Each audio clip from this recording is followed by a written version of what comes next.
Welcome to the world of probiotic foods. This is Cultured Food Life with your host, Donna Schwenk. Welcome, everybody. I am absolutely thrilled today to have William Davis, MD. He's a new friend. He's got a new book, and he's a renowned preventative cardiologist and author of 3 #1 New York Times bestseller books.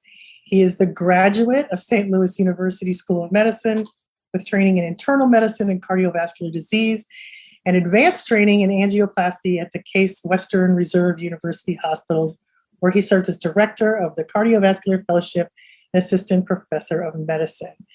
He has, it's just a wonderful book. It's called Super Gut. It is incredibly important. He's got exciting research, but he's also got some new fermented foods that he's promoting in these books that have had some really wonderful health benefits that I am so excited to tell you guys about.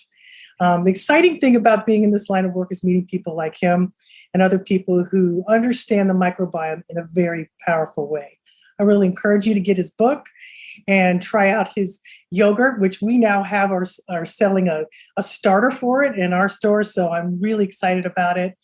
And welcome, Dr. Davis, and thank you for joining me. I'm really excited to have you. Thank you, Donna. Glad to be here.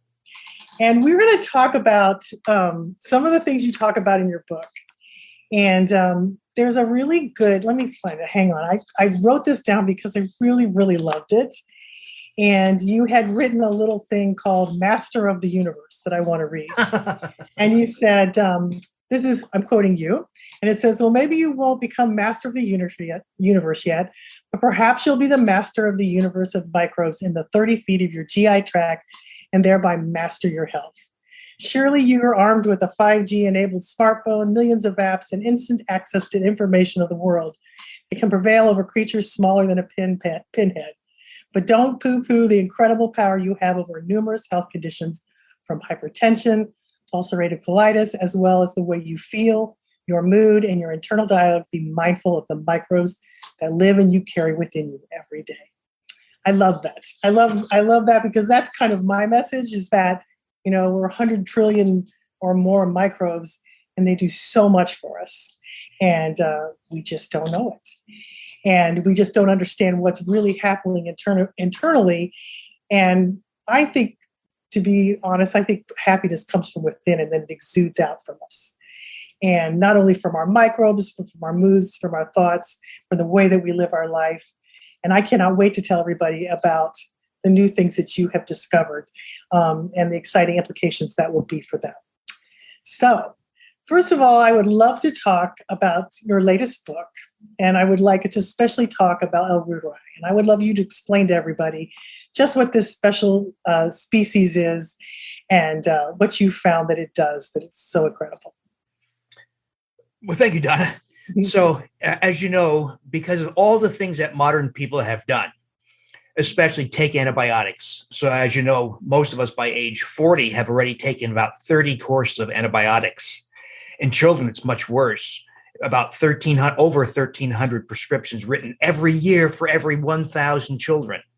So as a society, we're massively overexposed to antibiotics, as well as antibiotic residues in our food, herbicide, pesticide residues in food, chlorinated drinking water, fluoridated drinking water, food additives, and peanut butter, ice cream, and salad dressing like carrageenan, carboxymethylcellulose, synthetic sweeteners, other drugs, stomach acid blocking drugs, anti-inflammatory drugs, statin, cholesterol drugs.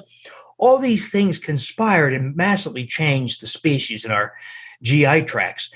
But among the biggest changes is actual loss of important species.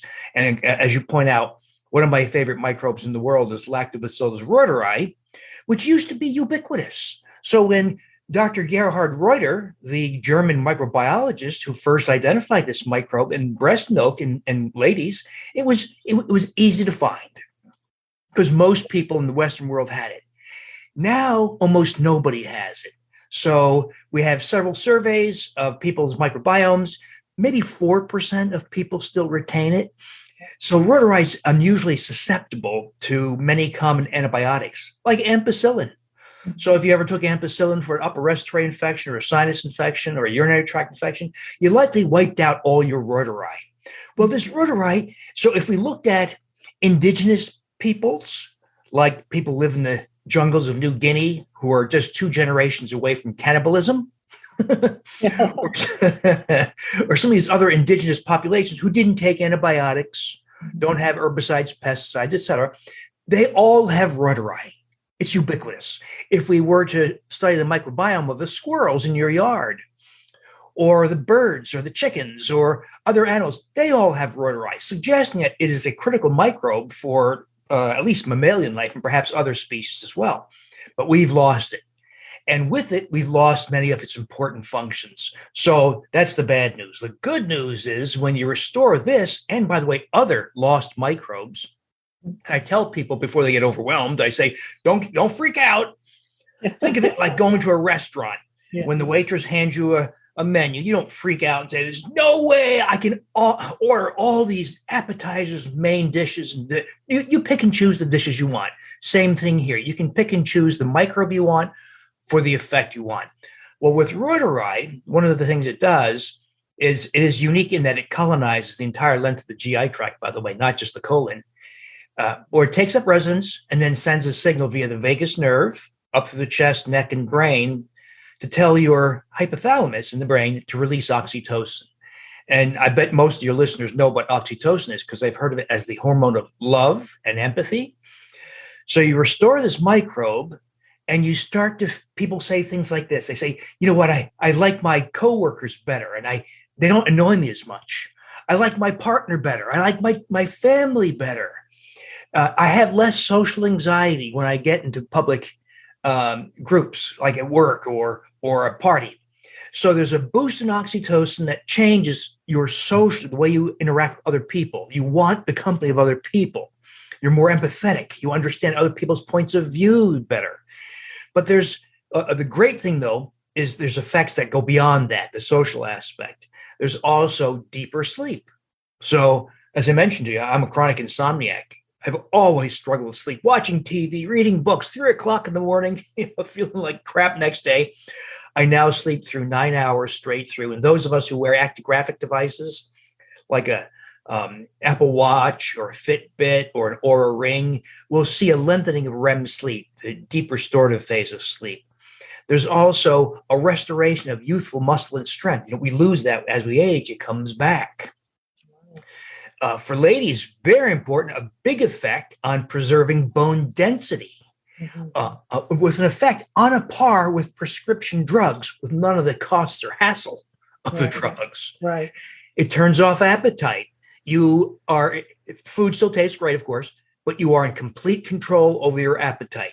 And be careful, your libido goes up too in the erotic content of your dreams, like when maybe we were 18 years old. Right. In other words, a dramatic change. Now, return of youthful muscle. I should mention the thing that ladies go berserk over, and that is because there's also an explosion in dermal collagen. You start to get smoother skin and your wrinkles start to disappear, especially the fine wrinkles like the crow's feet and the ones around your mouth.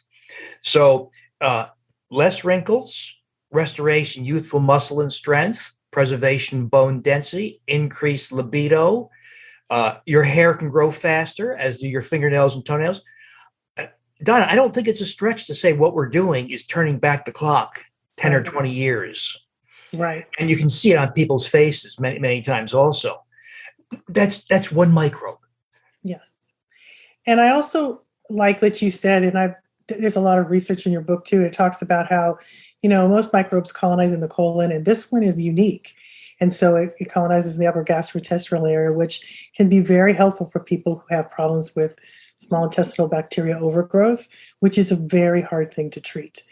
And you said you're seeing success with that, with people who are they're using some kind of a hydrometer. I think it could test the levels of gases, I think you said, and they're decreasing whenever you have SIBO. Didn't you say you have like these little meter things that they're actually seeing people decrease? Do you have one there? Yeah, this is the old one. I have the new one. It's in the kitchen, though. Okay. The new one's black. But the old one is fine. It measures hydrogen gas, which is a microbial product that humans don't produce. Right. The new device, which is a little different looking, measures hydrogen gas and methane also. Methane, that's what it was. Yeah. And when you So- have that, if you have eat a prebiotic or sugar, your body, you can breathe into that and it will test that, right? To see if you've got, bacterial overgrowth in that area. Is that how that works? Yeah, the device is all about timing. Right. So it's a way to kind of map out where microbes are. So if you take something that microbes eat, now that's a big debate. Should it be a sugar? Should it be a prebiotic fiber? Should it be 5 prebiotic fibers? Yeah. One of the problems we have with SIBO, as you know, Donna, is your SIBO is not the same as someone else's SIBO. Right. Exactly. Different. Maybe yours is dominated by Klebsiella, and maybe another person's dominated by Staphylococcus. Another person's is dominated by Enterococcus. But it means this thing, SIBO, small intestinal bacterial overgrowth, can have many different faces. And people, by the way, people don't have to buy this thing, the AIRE device, AIRE, by the way. Okay. Company is Food Marble. You don't have to buy it, but it is nice to have. I find it especially useful to know whether you've eradicated your SIBO. Yeah, because you said that helped with that, right? Mm-hmm. That If you're testing, people that are doing that. it's a 0 to 10 scale. Each unit, 1, 2, 3, 4, corresponds to 5 parts per million hydrogen gas if done in a clinical laboratory. I think this is, by the way, Donna, superior to the way it's done in a clinic. Because when you do it in a clinic, you blow into a tube, you have to cap it real fast. Right. Well, it's hydrogen gas, which is the smallest gas there is, and it escapes, especially if the lab technician doesn't run the test for a few days, which is very common. They leave it sitting on the counter. This is immediate. There's no need to capture it in a tube. You blow into it. And so if you blow hydrogen gas at a substantial level within 90 minutes of consumption, you have SIBO. After that, just not sure if it's SIBO or just dysbiosis in the colon. Now, there was a recent study, very interesting, that 90-minute cutoff came from people drinking liquid that was radioactively labeled. And that it gets the start of the colon within 90 minutes. So in other words, if you test positive before 90 minutes, those microbes must be in the small bowel. But there was a very recent study where they had people swallow one of those capsules that talks via radio, and they tracked how long it took to go through the small bowel, 6 hours. Really? Wow. In people with SIBO. Okay. So if that holds true, it may mean a redefinition of what is SIBO using these kinds of measures. Maybe we were always saying if you test positive at 3 hours, that's not SIBO. That's just normal colonic fermentation. But now, in light of this one study, it'd be nice to see it corroborated. It may turn out that a lot more people are positive than we thought. And you and I know, Donna, SIBO is everywhere already. Yes. Well, the problem with SIBO is that, fermented foods can cause a lot of reactions in people, and they really struggle with them. But the answer is to not just get rid of them, because the problem is at the base is that the bacteria that you have, and which you shouldn't be in the, small intestinal area, is the wrong kind. And so, even though the fermented foods make you react, they're just in a really hard place. Well, a Reuteri is a really interesting thing because it kind of has, I believe I read this in your book, it has kind of an antibiotic effect in the small intestine area where it kind of eradicates it. Is that true? Or did I read that wrong? Or it is true. It differs from strain to strain. So for instance, the 30242 strain, right, doesn't produce it's called a bacteriocin, natural antibiotics. So we don't use that strain if your intention is to push back SIBO. Right. So one of the things I did, Donna, was, so as you know, if you just take an off-the-shelf commercial probiotic, will it get rid of your SIBO? No. It might improve it a little bit, like less bloating, maybe less diarrhea, but it won't typically get rid of the SIBO, the 30 feet, trillions of microbes filling the entire 30 feet of your GI tract. Right. So I asked different questions. I asked, what if we chose species and strains that colonize the upper GI tract? That's where the action is with SIBO. It's in the upper small intestine. And we choose species and strains that are producers of these bacteriocins, natural antibiotics effective against the species of SIBO. I I think the most important one is a strain of Lactobacillus reuteri. It's a BNR 17 strain. Yes. It colonizes the upper GI tract and produces up to 7 bacteriocins. So it's a kind of a bacteriocin powerhouse. Right. The Reuteri, aside from that one strain I mentioned, produces up to 4 bacteriocins. So also very effective and colonize the upper GI tract. Then I threw in some Bacillus coagulans, the Guneden GBI 36086 strain. Yeah. You and I don't make up these strain designations, right? Who makes up those numbers? So. That produces 1 bacteriocin, and there's some good evidence that it reduces the phenomena of IBS, irritable bowel syndrome. So I threw that in. We co-ferment them, and as you know, we ferment for 36 hours. Right. So we get at least 12 doublings, if not more.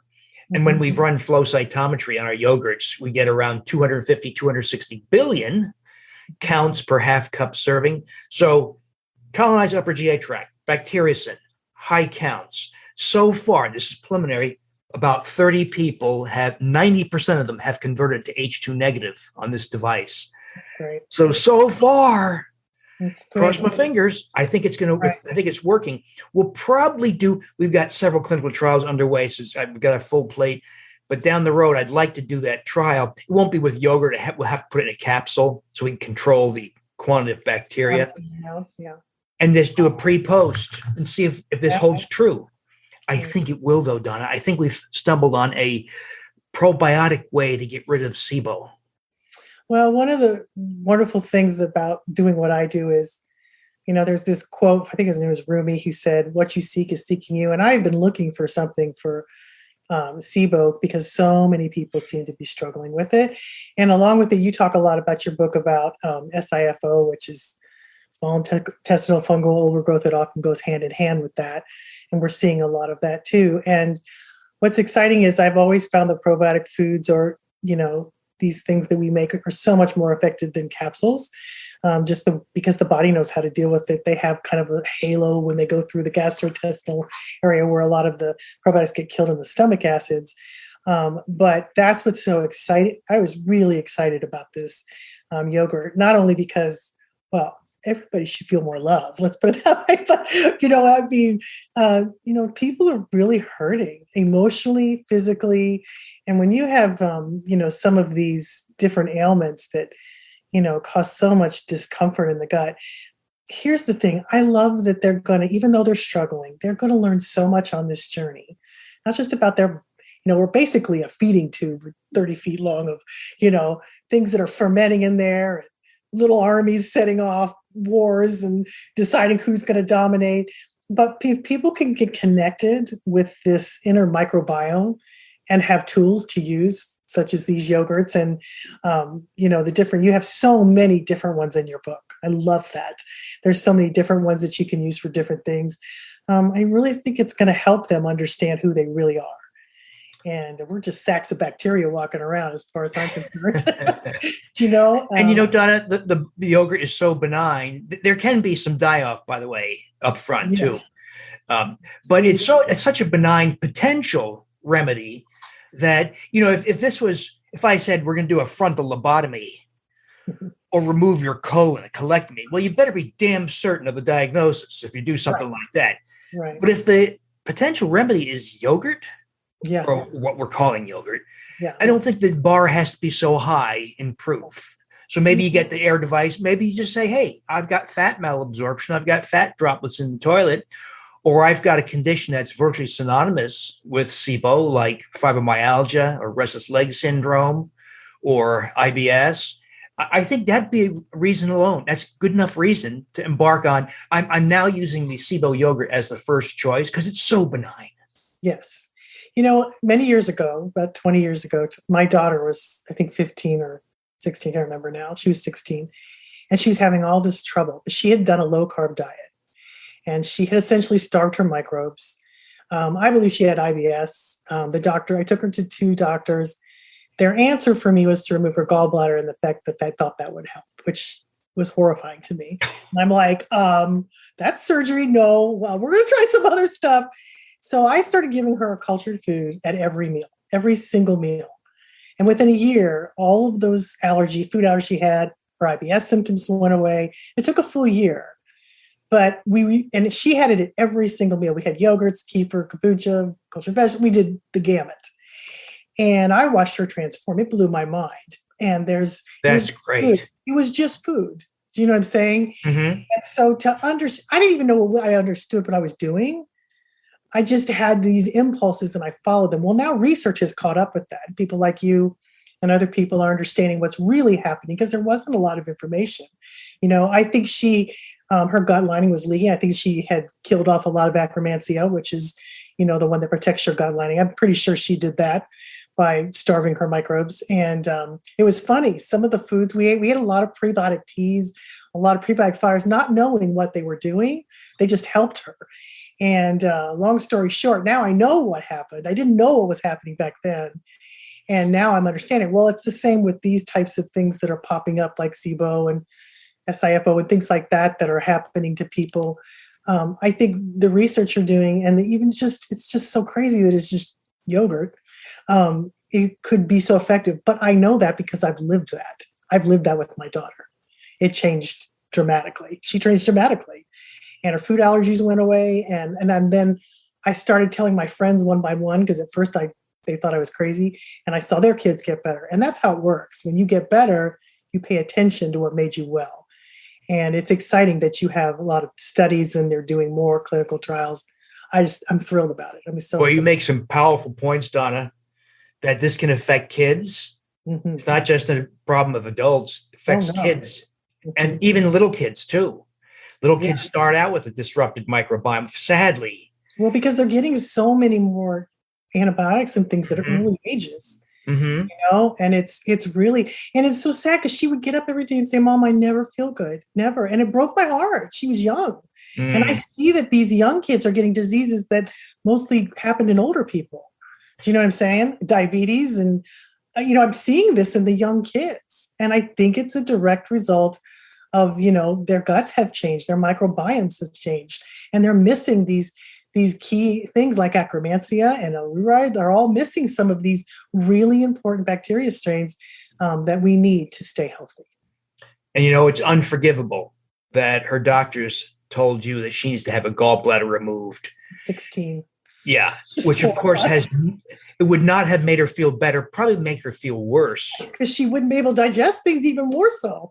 Do you know what I'm saying? Without bile acids. And but luckily, there's research out there. And there's nothing as powerful as your own life experience.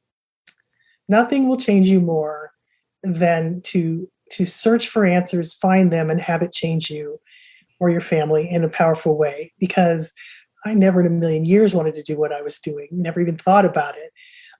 But when you get well, and this is something I learned myself, when you get well, it opens up your heart in a way that it wasn't before because you feel good. And you want to share that with other people because that wellness is contagious.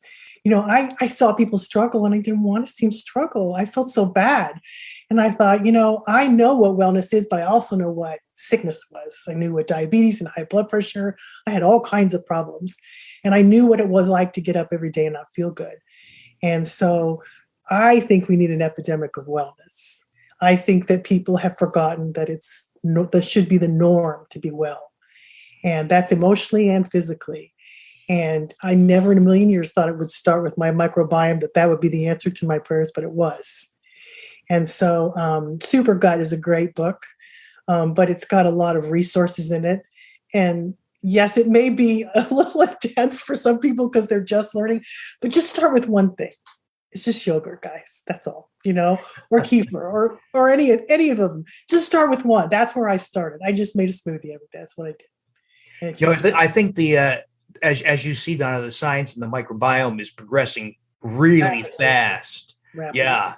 And I think what's happening is, I call this microbiceuticals. That is, we're getting to a point where I think we can, in the very near future, say something like, if you want to lose weight, get these 4 microbes. If you want to be happier, get these 3 microbes. Or if you have rheumatoid arthritis, get these 5. There's the concept of bacterial guilds or consortia. So my microbiologist friend, Dr. Raul Cano, He started a company called BiotiQuest with Martha Carlin, who started their little company because her husband was diagnosed with Parkinson's disease at age 44. And they've done a lot of science. They are sitting on a mountain of unique observations. But one of the things that Raul likes to talk about is this notion of so-called guilds or consortia among bacteria. And you'll recognize it's done as collaboration among microbes. Just like humans have families, communities, and extended family, microbes do too. Absolutely. And if they collaborate with each other, microbe A produces something that microbe B needs, and microbe B produces something microbe C needs. And you can get these very powerful synergistic effects. The only commercial probiotic I'm aware of, by the way, that does this is their product. It's called Sugar Shift. They call it that. And I have no relationship. They're my friends, but they're not paying me to say any of this stuff. But they put together this combination of microbes. It's a strain of Plantarum. It's got some Leuconostoc mesenteroides, a common fermentation microbe, and some others. I think it has a Pediococcus species in it. But Raul has shown that this group collaborates in consuming fructose, glucose, sucrose in your GI tract and converts it to mannitol.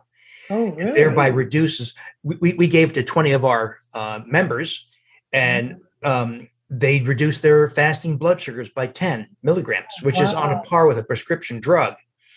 So they're in the process of trying to get a formal trial to do this more formally.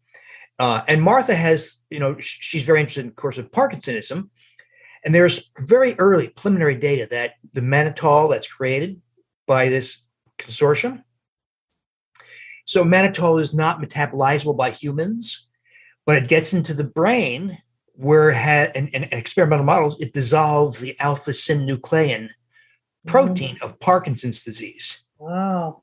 Now, anecdotally, she gives it to her husband, and she says what she watched was he no longer needed a cane or walker to get around. He's now self-ambulatory. And some of their acquaintances, also with Parkinson's, she's seen the same. Obviously, the trial needs to be done because that would be earth-shattering. But my point in all this is that we're getting to a point, Donna, where I think the microbiome is, and who hates this? Big pharma, because they see, one great thing about the microbiome, it's highlighting what a disaster pharmaceuticals are. Yeah. Expensive, toxic, ineffective for the most part. And we have access, I think, to insights that will allow us to achieve all sorts of health benefits. Right. And we don't have to talk about side effects. No one's going to have liver failure here from eating yogurt. No one's going to have to worry about, kidney failure or skin rashes. I mean, horrible stuff that comes from pharmaceuticals. No one here is going to charge $4,000 a month that you pay for a biologic agent for your psoriatic arthritis. So I am extremely hopeful that we are going to a place where we're going to have extraordinary power over health. Yeah. And I've seen this, like even in the psychiatric places now, they're prescribing probiotics instead of drugs. I wrote an article about it, and I used a bunch of the research that there's a lot of, clinical studies, but a lot of people are getting a lot of wellness because they're addressing their guts when they have mental health issues. And I've seen it personally. I remember when I first started kefir, it was the first clue that something was going on. I did it for my daughter. She was premature. She was born 8 weeks early. I was 41. And I did it to help her. And my husband brought her into the living room. She was, really tiny. And he said, Donna, she's gained 5 pounds in a month, which is a lot for a preemie. And she had this color in her cheek. And she was sleeping through the night. And I remember I had diabetes and high blood pressure that had come back after I had gestational diabetes. Then it came back. And I had started taking this kefir every day. And in 3 weeks, I remember standing in my kitchen, looking out the window at the birds. And I suddenly found myself in the front yard filling up all my bird feeders. Now, weeks before, I didn't give a rip about those birds. They could get their own food. But I remember looking around the yard, and the grass was green and the birds were singing.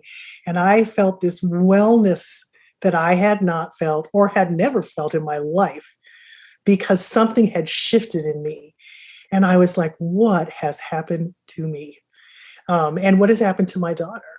That was 20 years ago, and my blood pressure had gone down. My blood sugars had gotten so much better. They were in the normal range. And not to say that that's, it's a once shoe fits all for everybody. There's a lot that goes into that, but it changed my life.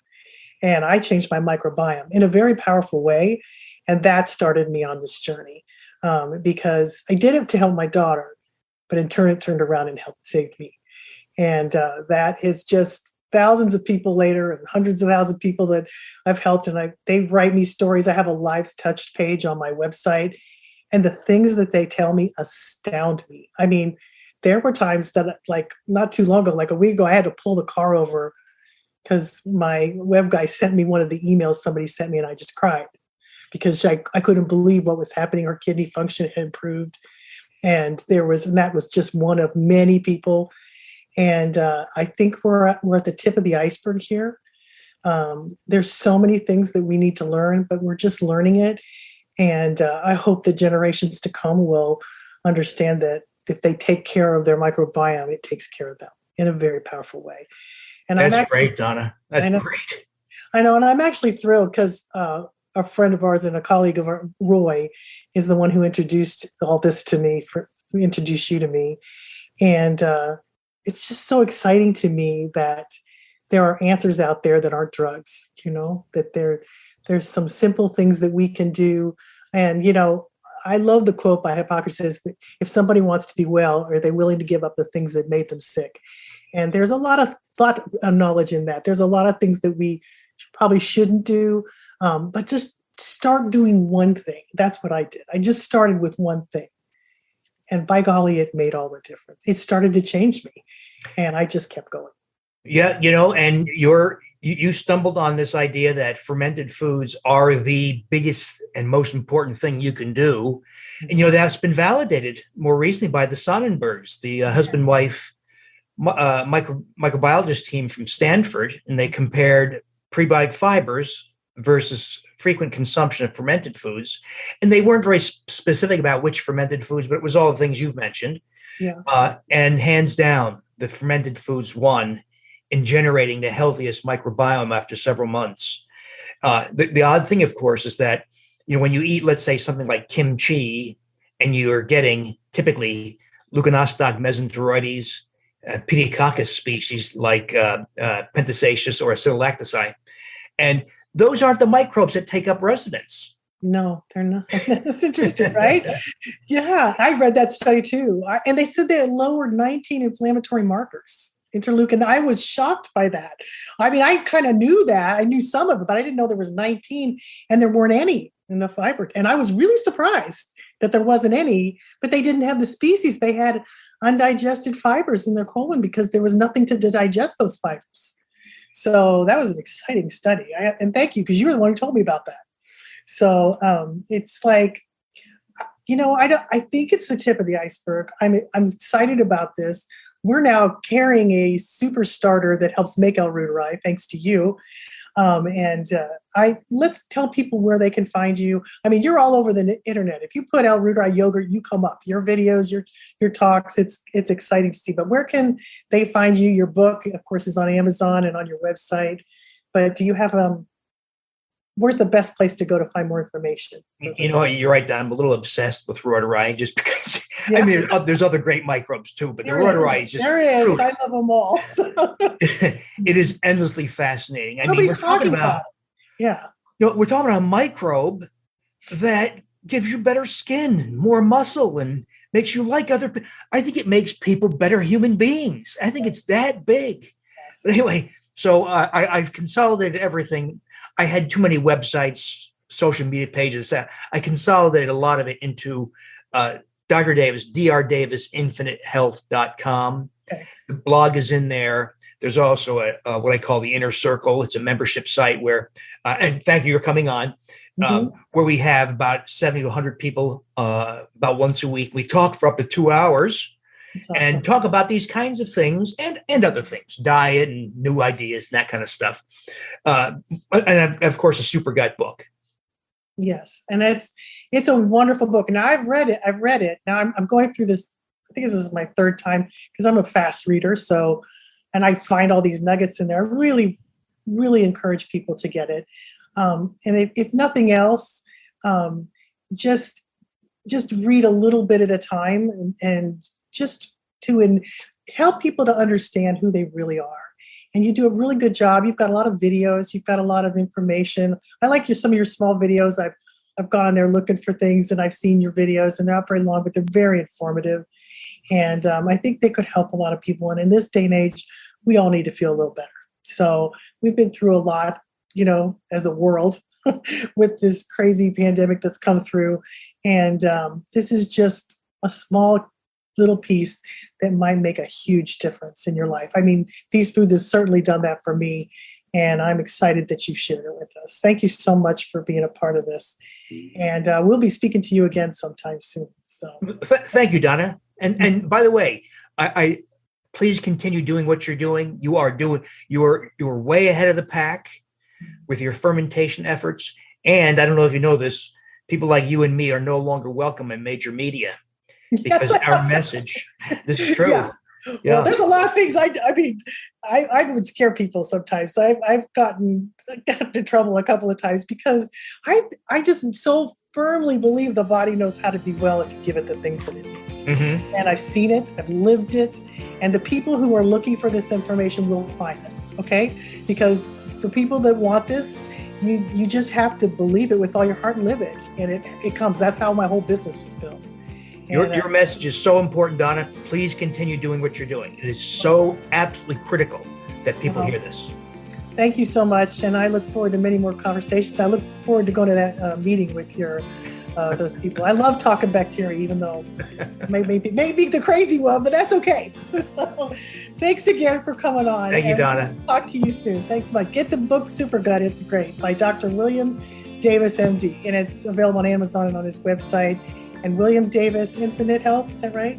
.com? I'll put drdavisinfinitehealth.com. Yes, I'll put the link down in the description below so everybody can find it. Thank you. You have a great week.